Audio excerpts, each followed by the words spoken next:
Ayun, namumuti naman ang karagatan guys. Tignan nyo. Grabe, halos wala namang makapalaot nito. Mga bangka nakatampay doon sa kabila. Yung mga tandol doon. Part na yan. Yan sa kabila niyan, dyan ang mga bangka. Dito halos wala kayo makita bangka kasi nga mahirap ano dito, medyo maalon. Grabe. Namumuti naman guys. Kahit kami, hindi kami makalaot ngayon kasi nga ganito ang panahon.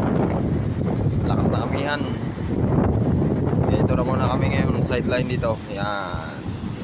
Ito ang aming gawa.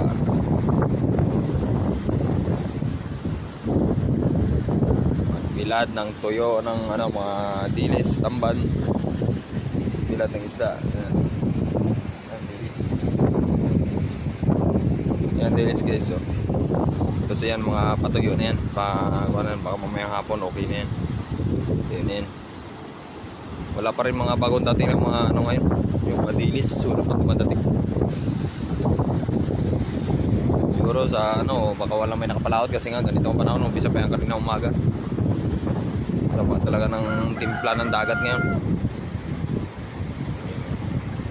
Yan, mga tuyo na yan. Kailangan nag-aangon na sila o nagtanggal na sila. Tuyo na. Ila na lang yung ano nila, dalawang andayan nila. Sa dalawa, tatlong, apat, limang andayan, wala na naman.